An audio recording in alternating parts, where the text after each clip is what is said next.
সত্যি কথা বলতে আমি সত্যিই নতুন এই ফিল্ডে। ব্যাড লাক গুড লাক এরকম হয়, নিজের কর্মের ফল মানুষ নিজে পায়। নেগেটিভ জিনিস মেনে চললে নেগেটিভ জিনিস পাওয়া যায়, পজিটিভ জিনিস মেনে চললে পজিটিভ জিনিসই হয়। নমস্কার, আপনারা দেখছেন সোনারপুর বার্তা। আজ আমরা আছি রাজপুর সোনারপুর পৌরসভা।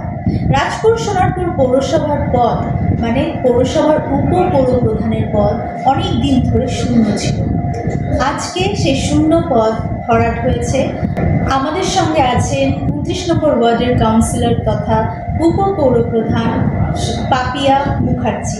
ওনাকে আমাদের অনুষ্ঠানে স্বাগত জানাবো। নমস্কার দিদি, কেমন আছেন বলুন?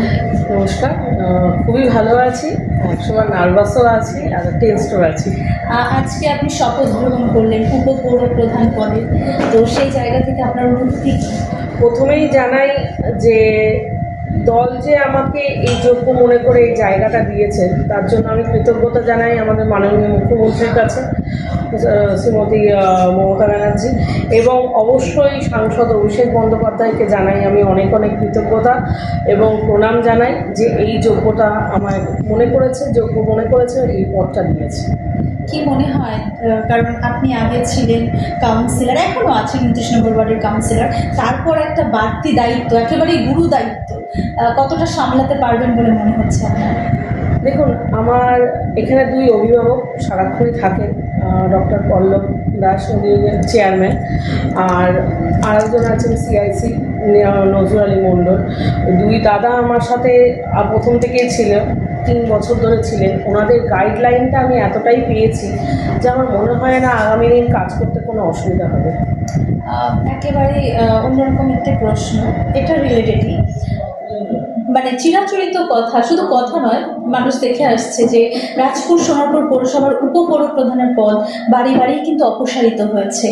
যিনি ছিলেন তাদেরকে সরে আবার নতুন কাউকে আনা হয়েছে এবং বহুদিন এই পদ কিন্তু শূন্য ছিল। তো কোথাও গিয়ে মনে হয় যে এটা একটা অভিশপ্ত চেয়ার, অনেকেই বলেন যে এটা অভিশপ্ত চেয়ার। আজকে আপনি হয়েছেন উপপৌরপ্রধান, এই নিয়ে আপনার মতামত কি? দেখুন, প্রথমে আমি এই বিষয়ে একটু কোনো কমেন্টস দিতে চাই না, কারণ সত্যি কথা বলতে আমি সত্যিই নতুন এই ফিল্ডে।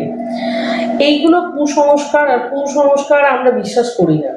আমার মনে হয় না কোনোটা ব্যাড লাক গুড লাক এরকম হয়, নিজের কর্মের ফল মানুষ নিজে পায়, এটুকুতে আমি বিশ্বাসী।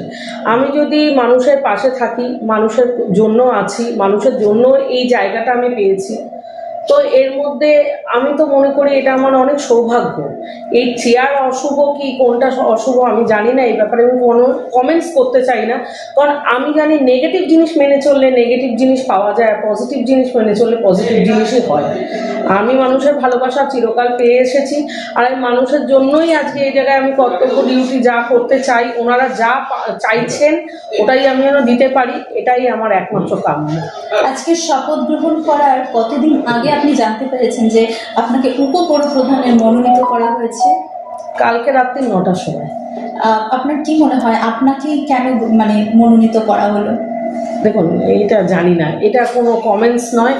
আমি বললাম না, আমি অনেক সৌভাগ্য যে ওনারা এই যোগ্য আমায় মনে করেছেন, তাই জন্য হয়তো আজকে আমি এখানে। সোনারপুর রাজপুরের বেশিরভাগ জায়গাতেই ডেঙ্গু ট্রেন্ডিং চলছে, মানে ডেঙ্গু আক্রান্ত। তো সিআইসি স্বাস্থ্য দপ্তরের যিনি দায়িত্ব ভারে আছেন রঞ্জিত মণ্ডল, তাকে কিন্তু এই কাজগুলো থেকে একেবারেই দূরে দেখাই যায় না, এইসব নিয়ে কখনো কোনো বৈঠক বা মিটিং করেছেন, তো সেই নিয়ে আপনি কি বলবেন? এই দিকগুলো কিভাবে সামলাবেন?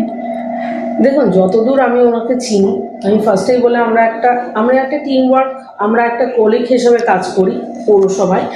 তো উনি অসুস্থ, শারীরিকভাবে অসুস্থ, সেই কারণে উনি টাইম দিতে পারছেন না। তবে আমি এটা মনে করি না কোনো কাজ আমাদের রাজপুর সোনারপুর পৌরসভায় পেন্ডিং হয়ে রয়েছে। উপপৌরপ্রধান হিসেবে আপনার প্রথম কাজ কি হবে এখন?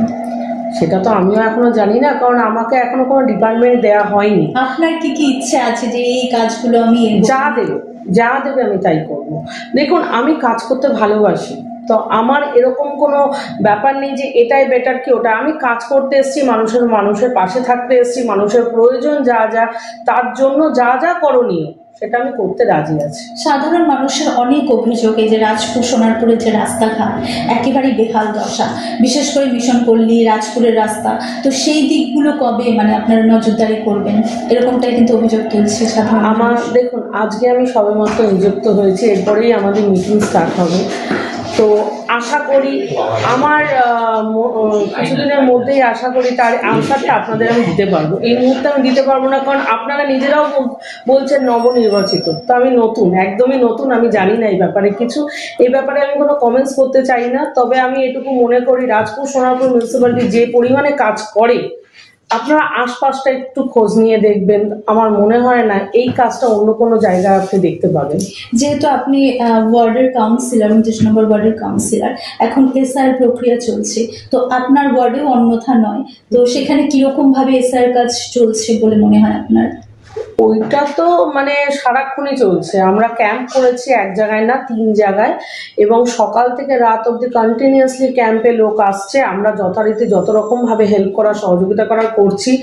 যারা ভয় পাচ্ছেন তাদের মনোবল দেওয়ার চেষ্টা করছি, প্লাস বাড়ি বাড়ি যাওয়া, এগুলো তো চলছেই। এখনো পর্যন্ত কোনো সমস্যার সম্মুখীন হয়েছে সাধারণ মানুষ এসআর প্রক্রিয়া করতে গিয়ে? না, আমার ওয়ার্ডে তো হয়নি এখনো, 29 নম্বর ওয়ার্ডে। আর আমার নলেজে এটুকুও নেই আশপাশের কোনো ওয়ার্ডেও কোনো প্রবলেম হয়েছে, কারণ আমরা সব রকমভাবে মানুষের পাশে দাঁড়ানোর জন্য রেডি আছি। অসংখ্য ধন্যবাদ আপনাকে, আপনার মূল্যবান সময় আমাদেরকে দেওয়ার জন্য।